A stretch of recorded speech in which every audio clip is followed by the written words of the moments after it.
Kini kita tiba di saatnya yaitu sesi panel discussion ataupun sesi Q&A. Oke deh sip kalau begitu, kita akan lanjutkan ke pertanyaan pertama. Oke, ini dari, Kak Ahmad Azam. Perkenalkan saya Azam ingin bertanya, di kondisi pandemi seperti ini aktivitas terbatas sehingga untuk memulai sesuatu, misalnya membuka usaha atau mencoba hal baru itu kadang cemas atau khawatir. Bagaimana cara menguatkan diri untuk memulai sesuatu tersebut dan bagaimana mengatasi kebingungan dan rasa khawatirnya? Lebih baik kita menyesal karena gagal daripada kita menyesal karena tidak pernah mencoba. Semoga menjawab ya, Zam. Jadi mendingan kita coba tapi gagal daripada nanti 5 tahun, 10 tahun ke depan isinya pembicaraan saya sama istri saya itu cuman, "Coba dulu kita begini ya, padahal dulu lagi corona loh, harusnya bisa loh. Coba kita begini ya." Nah, itu saya nggak mau tuh dengar kayak begitu di 5, 10 tahun ke depan. Sedikit, tapi mungkin dari narasumber lain ingin menanggapi dari Kak Nur mungkin boleh silakan. Kalau yang tadi Pak Gunawan coba kognitifnya, nah kalau emotional fokusnya bisa coba trik-trik dari Kak Bagus gitu ya. Yang pertama dicek, salah satunya juga selain perasaan, kalau kita agak-agak ragu, cemas, takut, boleh direfleksiin dulu tuh, apakah benar ini yang saya mau? Apakah memang saya mau berusaha? Atau mungkin kalau supaya emosionalnya lebih butuh yang tenang, nyaman, finansial stabil, mungkin bukan usaha, mungkin aja itu gitu. Jadi coba kita tanyakan dulu apakah benar ini yang mau saya pursue gitu ya, mau saya kejar. Iya ya.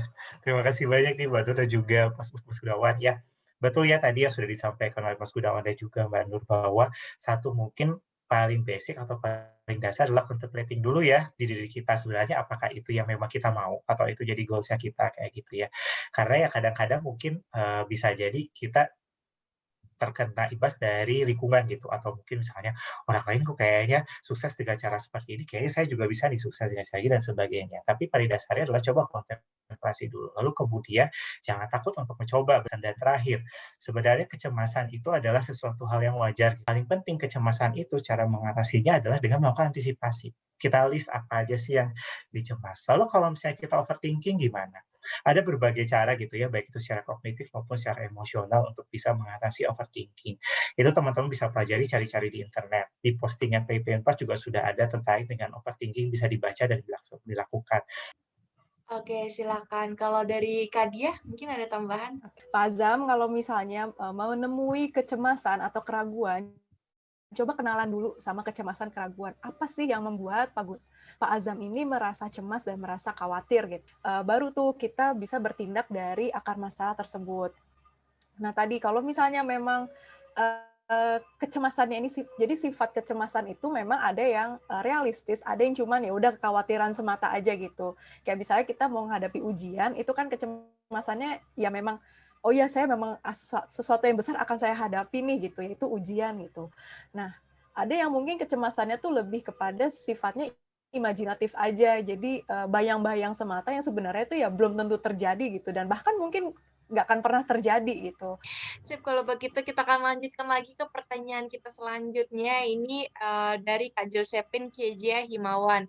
Selamat siang kakak-kakak semua, perkenalkan nama saya Kezia. Saya mau bertanya atau lebih tepatnya meminta saran. Sebetulnya saya tidak terlalu bermasalah jika menghadapi kegagalan atau mungkin ada sesuatu hal yang sudah saya rencanakan itu tidak berjalan dengan baik. Tetapi yang lebih saya khawatirkan itu perkataan atau tanggapan dari orang-orang sekitar yang mengetahui kegagalan yang sedang saya alami. Apakah ada saran untuk mengatasi hal-hal tersebut? Tentu saja kita nggak bisa menahan perkataan orang lain, tetapi setidaknya saya dapat menyikapinya dengan lebih baik. Terima kasih. Oke deh, ini mungkin bisa dibahas terlebih dahulu dari Kak Nur, silakan. Jadi bukannya kita tidak mau mendengarkan atau menerima gitu ya apa yang dikatakan orang, tapi disaring gitu ya. Manakah masukan-masukan ataupun kritikan-kritikan yang memang membangun.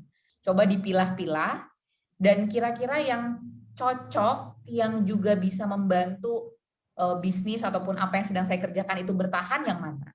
Dan juga cari lagi dari semua masukan itu yang bisa membuat saya bergerak maju yang mana. Nah, dipilih yang dua itu. Oke, mungkin ada tambahan dari speaker lain, mungkin dari Kak Dia, silakan. Kezia di sini perlu perhatikan bahwa ada hal yang bisa kita kontrol, benar-benar bisa kita kontrol, ada hal yang setengah bisa kita kontrol, setengah enggak. Ada hal-hal yang nggak bisa kita kontrol sama sekali, karena ini terkait dengan hal di luar diri kita. Nah, fokus kita, atensi kita, dan konsentrasi kita adalah kepada hal yang bisa kita kontrol dan hal yang setengah bisa kita kontrol. Ada juga tadi hal yang nggak bisa kita kontrol sama sekali, seperti takdir, kemudian juga ucapan orang lain, nyinyiran orang lain, nah itu adalah sesuatu yang nggak bisa kita kontrol. Nah, jadi di sini Kezia fokuskan aja kepada hal yang bisa kita kontrol, yaitu tadi pikiranmu, emosimu, dan juga tindakanmu. Nah, di sini Kezia bisa mengubah persepsi. Jadi bisa sambil duduk dengan tenang, bisa sambil refleksikan kembali, ada nggak sih manfaatnya saya mikirin omongannya dia gitu? Ada nggak sih hal yang berguna ketika saya memikirkan ucapannya dia? Ada manfaatnya nggak? Kalau misalnya nggak ada manfaatnya, ya udah ngapain dilanjutkan gitu. Jadi tidak perlu melibatkan terlalu banyak emosi di situ. Oke, tapi mungkin dari Pak Bagus ingin menanggapi. Yang pertama adalah avoid. Kalau misalnya ternyata informasi-informasi tersebut atau kata-kata tersebut itu yang masih bisa kita hindari gitu ya, ya sebaiknya kita hindari aja. Ada kalanya mungkin kalau misalnya kita bisa avoid orang-orang seperti itu, ya kalau memang bisa kita hindari aja.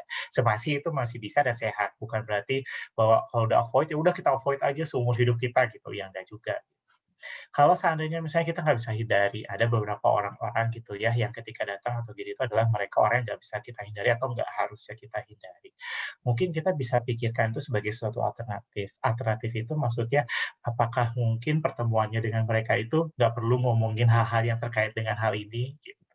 Bisa aja ya kita ketemu tadi ini, tapi kalau ketemu sama mereka langsung deh kita cari informasi baru atau kita ceritakan ini baru, nggak perlu ngebahas ini tentang mereka gitu. Semakin bisa kita kayak gitu ya kalau memang masih bisa ya udah nggak apa-apa. Oke deh, sip. Thank you banget Pak Bagus untuk jawabannya. Dari Pak Gunawan ingin menambahkan? 3A ya, aware, accept, adapt. Saya yakin teman-teman di sini sudah aware, sudah sadar gitu ya apa yang terjadi di sekitarnya. Proses accept ini proses yang cukup sulit dan butuh waktu ya. Seringkali orang langsung nanya ke adaptasinya, adapt-nya. Makanya orang nanya how to, tapi dia melewati aware dan accept-nya. Ya, jadi ini yang perlu diingat kembali. Dan saya menambahkan sedikit referensi. Kalau tadi sudah dengan berbagai macam teori dan sudah dibahas, ada satu buku yang menurut saya masih akan cukup abadi ke depannya, Seven Habits. Ya, di habit pertamanya dia mengatakan tentang lingkaran pengaruh dan lingkaran kepedulian. Yang bisa kita pengaruhin, kesimpulannya adalah diri kita sendiri. Nah, kan maksud saya, budek-budek dikit boleh loh, ya. Anggap saja mereka lagi memotivasi Anda, nyinyiran-nyinyiran itu. Bungkam mereka dengan hasilmu. Oke deh, sip. Kalau begitu kita akan lanjutkan lagi ke pertanyaan kita selanjutnya. Ini dari Kak Umu Kulsum ya. Oke, izin bertanya. Kak, bagaimana apabila kegagalan menjadi trauma atau menganggap itu termasuk hal yang memalukan, jadi dia memilih tidak mau mencoba karena tidak mau malu apabila nantinya dia gagal. Jadi lebih memilih menyerah sebelum berperang. Bagaimana untuk mengubah mindset seperti ini, Kak? Dan upaya apa saja yang harus dilakukan untuk berani mencoba dan tidak malu untuk gagal? Terima kasih. Jangan ragu untuk bisa berkonsultasi nih dengan psikolog terkait dengan bagaimana cara menghandle pengalaman di masa lalu. Kalau dari saya sih itu dulu, terima dulu itu, baru nanti kita bisa lanjut ke depannya kita mau seperti apa. Kayak kalau saya simpelnya adalah, menurut kamu punya pemikiran seperti itu ada untungnya nggak buatmu, dan apakah kamu merasa nyaman ketika kamu memiliki pemikiran itu secara terus-menerus. Kalau misalnya kamu merasa kamu nggak nyaman dan kamu ingin berubah dan kamu masih merasa sulit, ya berarti ke tenaga profesional. Tapi kalau misalnya kamu saya mau coba sendiri dulu deh, saya mau coba lebih kenali dulu kenapa sih saya bisa menjadi setraumatis itu, kalau mungkin bahasa gaulnya ya, setakut itu dan sekhawatir itu, nah boleh, sok silakan. Oke, apa ada yang ingin menambahkan? Saya mau share apa yang saya baca dari para atlet. Jadi atlet itu kan pasti tadi punya pengalaman kegagalan. Nah, pengalaman kegagalan itu secara neurologis itu dia terekam di otak. Nah, kita sebenarnya punya kemampuan tadi lingkar kendali, lingkar kontrol untuk mengganti memori itu yang tadinya ada di kepala yang gagal dengan memori-memori keberhasilan.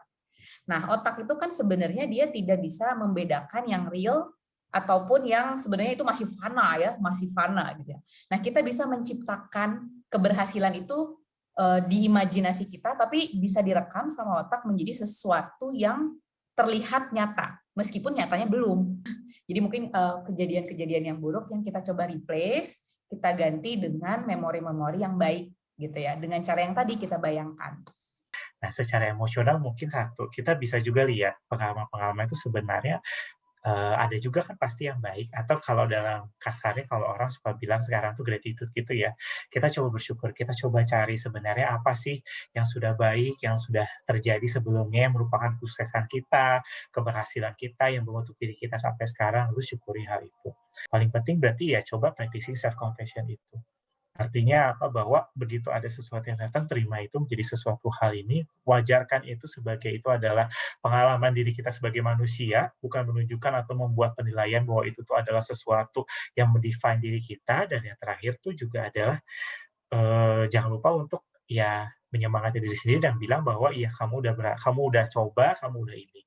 Secara personal atau secara pribadi itu yang bisa dilakukan oleh teman-teman di sini. Ya, trauma itu adalah suatu istilah yang sangat penting dan serius buat teman-teman psikolog. Biasa terapinya tuh ada ini, ada tahapan-tahapannya. Nah, saran saya silakan nonton Susi Susanti, Love for All. Nah, si ayahnya, perhatikan ayahnya ketika lagi ngomong sama Susi Susanti. Ketika dia bilang, "Saya takut, saya ini." Nah, itu PR-nya ya. Silakan nonton. Self talk, ngobrol sama rasa takutmu. Dan it happen. Saya praktekin ke anak saya yang pertama, itu works loh. Jadi saya ngomong gitu ya, "Hai takut, apa kabar? Temenin ya anak saya jadi lebih hati-hati nanti ke depannya." Terus dia mencoba dan berhasil. Ketika berhasil, appreciate keberhasilanmu sekecil apapun. Itu akan meningkatkan self confidence-mu. Kita akan lanjutkan lagi ke pertanyaan selanjutnya. Mungkin ini akan jadi pertanyaan terakhir ya. Oke, ini dari Kak Arvin Widiawan. Selamat siang, mau izin tanya, bagaimana cara kita membedakan antara kegagalan yang memang kita ini belum maksimal dalam berusaha atau kegagalan yang memang bukan takdirnya kita untuk mendapat apa yang kita perjuangkan? Bukan takdirnya kita, bukan rezekinya kita itu juga kalau misalnya di terminologi psikologi yang tadi, itu mungkin di fase sudah accept gitu ya. Accept itu artinya tapi di fase accept itu harus kita bisa dapatkan setelah kita melalui berbagai proses di bawahnya. Artinya apa? Kita coba aware dulu deh. Kita coba lihat dulu, sebenarnya kalau dari faktor internal dan faktor eksternal itu kayak gimana sih? Bener nggak sih itu tuh di kita? Oke, dari kita tuh sebenarnya apa? Apakah saya sudah belajar dengan benar? Apakah saya udah coba kursus dengan ini? Artinya juga kita harus menyadari dulu bahwa ini tuh sebenarnya di mana gitu. Di-list aja dulu, dilihat, oke, ini yang sudah kita coba, evaluasi result-nya juga, ini kepakai nggak ketika ini? Ini kayak gimana sih hasilnya? Saya misalnya waktu itu kepakainya untuk apa sih? Karena pasti akan ada juga suatu hari. Tapi kemudian setelah itu, tapi tetap nih saya gagal. Why gitu kan. Kita akan terus mencari ya, otak manusia itu akan terus berupaya untuk memberikan penjelasan. Paling logis di awal ya coba jelaskan dulu secara konkretnya. Benar nggak itu terjadinya seperti apa. Dan jangan lupa define failure-nya. Define itu artinya tentukan kegagalannya. Definisikan kegagalannya. Gagalnya ini tuh kenapa sih? Yang paling penting adalah setiap kegagalan itu pasti membuat teman-teman menjadi orang yang lebih baik. Dari, rekan-rekan narasumber lain mungkin ada yang mau ditambahkan, silahkan. Goal-nya apa? Nah, itu dulu nomor satu ya, goal-nya apa? Oke, kedua tadi juga Pak Nur kalau nggak salah ya, kamu milih mau jadi bola apa? Kamu mau jadi bola bowling atau bola basket? Kalau kamu jadi bola bowling, kamu kalau dibanting tuh suaranya kemana-mana, tapi kerjaanmu menjatuhkan, gitu ya. Tapi kalau kamu jadi bola basket, kamu dibanting, kamu akan membal lagi. Bahkan 10 orang minimal akan ngejar kamu dan ribuan penonton akan nyorakin kamu. Oke, dan yang terakhir yang paling penting begitu ya, jangan salahin takdir atau Tuhan. Nah, ini seringkali orang bilang, berdoa aja akan ada jawabannya, begitu ya. Wahai teman-teman, begitu ya, saya mau ingetin, doa itu merubah pikiran dan mindset kita. Tapi yang merubah situasi siapa? Ya kamu, setelah mindset dan pikirannya berubah, begitu ya. Salah satu self talk yang perlu dilakukan adalah kita mereframe, ubah kata sambungmu, ya. Kalau misalnya saya mau pergi, tapi sekarang hujan, kamu akan ketemu 1001 alasan untuk nggak pergi. Tapi coba diganti, saya mau pergi meskipun sekarang hujan. Kamu akan ketemu 1001 alasan untuk kamu tetap pergi. Lack of persistence ini. Winners are struck but not destroyed. Ya, para pemenang itu memang akan diremukkan, tapi dia nggak akan pernah hancur. Don't quit because something went wrong. Quit because you tried your hardest and nothing made it better. Jangan pernah berhenti ketika sesuatu salah. Just because you failed, don't make you a failure. And just because you lost, don't make you a loser. Sip, kalau kayak gitu mungkin ada dari Kak Nur atau Kak Dia yang ingin menambahkan. Kalau dari saya, mungkin kamu perlu refleksi dulu. Sebenarnya tujuanmu itu atau cita-citamu ini worth it banget nggak sih untuk diperjuangkan? Tinggal balik lagi ke kamunya. Bener banget tadi kata Pak Gunawan. Balik lagi ke kamunya. Kamu memilih untuk berhenti dan ya udah gitu, atau kamu mau coba tetap lanjut. Selama menurut kamu ini adalah sesuatu yang benar-benar bagus banget untuk dipertahankan dan kayaknya layak banget untuk dicoba lagi, kenapa enggak? Mungkin dari Kak Nur ada tambahan.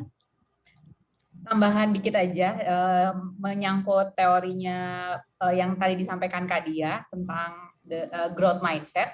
Jadi Carol Dweck itu bilang kalau kamu lagi mengejar sesuatu, ada statement yang dia sebut the power of yet. Carol Dweck bilangnya ya belum gitu kan, belum, bukan nggak berhasil tapi belum berhasil. Oke, sip, thank you banget Kak Nur untuk jawabannya. Oke, thank you untuk seluruh narasumber. Oke, dengan berakhir sesi Lucky Draw hari ini, akhir kata kami ingin mengucapkan terima kasih banyak untuk para panelis yang sudah menyempatkan waktunya pada hari ini, kepada Kak Gunawan, kepada Kak Nur, kepada Kak Indah juga ya, kepada Kak Bagus. Oke, dan terima kasih juga kepada media partner keren hari ini, yaitu Kios Kamu Info, info webinar gratis, Never Stop Learning, dan sponsor kami yaitu kepada Spirit Psikologi Center, Quantum Edukasi Indo Paradigma, dan Pure Training and Consulting yang telah mensupport acara kami pada hari ini.